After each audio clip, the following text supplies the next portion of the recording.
بسم اللہ الرحمن الرحیم۔ آج ہمارا عنوان ہے احترام قانون۔ سب سے پہلے قانون کا معنی اور مفہوم ہے۔ قانون کا لغوی معنی ہے پیمانہ۔ قانون اصولوں اور ضابطوں کا مجموعہ ہے۔ ان اصولوں اور ضابطوں کی پابندی ضروری ہے، ورنہ معاشرے میں بگاڑ پیدا ہوگا۔ قانون دو طرح کے ہیں، ایک شرعی قوانین، دوسرے ملکی قوانین جو لوگوں کے فائدے کے لیے بنائے جاتے ہیں۔ دونوں طرح کے قوانین کی پاسداری ضروری ہے۔ اسلام نے احترام قانون کی بھی بڑی تاکید فرمائی۔ سب سے پہلے احترام قانون کے بارے میں قرآن پاک نے ہمیں حکم دیا کہ یا ایھا الذین آمنوا اطیعوا اللہ و اطیعوا الرسول و اولی الامر منکم، کہ اے ایمان والو، اللہ کا حکم مانو اور رسول صلی اللہ علیہ وسلم کا حکم مانو، اور ان کا بھی جو تم میں حکم دینے والے ہیں۔ اللہ تعالیٰ نے اپنی اور اپنے رسول کی اطاعت کے ساتھ حکمرانوں کی اطاعت کا بھی حکم دیا۔ ہاں، اگر حاکم اللہ اور اس کے رسول کی نافرمانی کرے تو پھر اس کی اطاعت ضروری نہیں ہے۔ اور دوسری جگہ اللہ تعالیٰ نے ارشاد فرمایا تلک حدود اللہ فلا تعتدوها، کہ یہ اللہ کی حدود ہیں، تم ان سے آگے نہ بڑھو۔ تو اسی طرح قرآن پاک نے تیسری بات ہمارے لیے ذکر فرمائی کہ وَمَن لَّمْ يَحْكُم بِمَا أَنزَلَ اللَّهُ فَأُولَٰئِكَ هُمُ الظَّالِمُونَ، کہ جو اللہ کے نازل کردہ قوانین کے مطابق فیصلہ نہیں کرتے وہ ظالم ہیں۔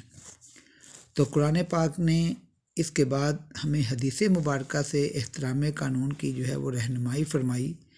سب سے پہلے نبی صلی اللہ علیہ وسلم نے فرمایا کہ اگر حبشی غلام بھی تمہارا امیر بنا دیا جائے تو جب تک اللہ اور اس کے رسول کی اطاعت کا حکم دے تو تم پر اس کی اطاعت کرنا فرض ہے۔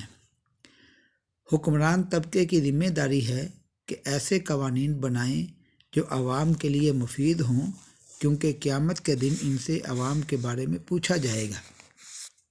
اور نبی صلی اللہ علیہ وسلم نے فرمایا کہ تم میں سے ہر شخص نگران ہے، ہر شخص اپنے ماتحتوں کے بارے میں جواب دہ ہے، پس حکمران جو لوگوں کا ذمہ دار ہے اس سے رعایا کے بارے میں پوچھا جائے گا۔ اور آپ صلی اللہ علیہ وسلم نے فرمایا کہ جس نے حکمران کی اطاعت کی اس نے میری جو ہے وہ اطاعت کی، اور جس نے امیر یعنی حکمران کی نافرمانی کی اس نے میری جو ہے وہ نافرمانی کی۔ سب سے پہلے احترام قانون اور نبی صلی اللہ علیہ وسلم کا اسوہ حسنہ ہے کہ ایک دفعہ قبیلہ بنو مخزوم کی ایک فاطمہ نامی عورت نے چوری کی تو آپ نے ان کو سزا سنائی۔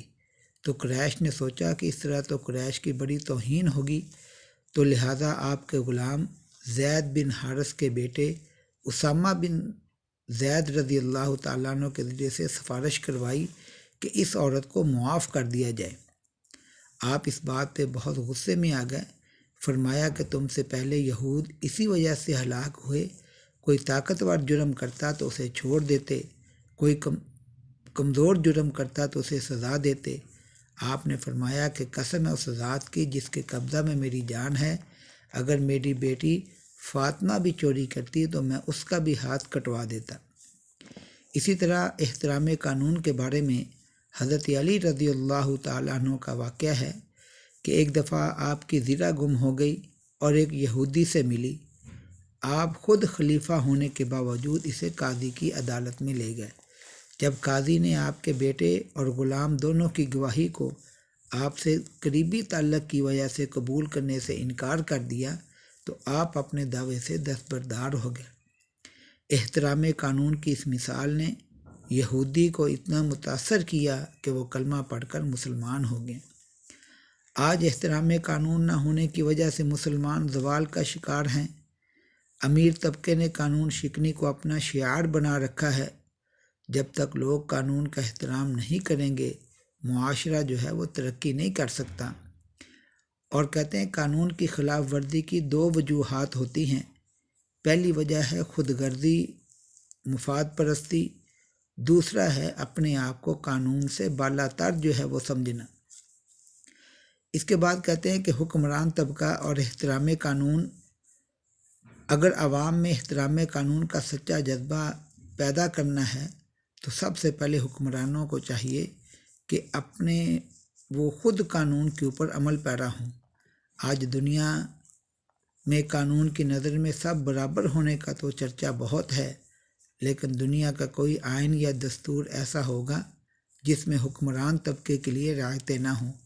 اگر حکمران طبقہ قانون کی پاسداری نہیں کرے گا تو عوام بھی قانون شکنی جو ہیں وہ کریں گے، اور نبی صلی اللہ علیہ وسلم نے فرمایا اگر ہم پر ایسے حکمران مسلط ہو جائیں جو ہمیں ہمارا حق نہ دیں اور ہم سے اپنا حق مانگے تو ہم کیا کریں؟ آپ نے فرمایا کہ ان کی ذمہ داریوں کے بارے میں ان سے پوچھا جائے گا، تم سے اپنی ذمہ داریوں کے بارے میں جو ہے وہ پوچھا جائے گا۔ تو آج معاشرے کی سب سے بڑی اور اہم ضرورت یہی ہے کہ قانون کا جو ہے وہ احترام کیا جائے تاکہ معاشرہ صحیح سمت کے اوپر جو ہے وہ چل سکے۔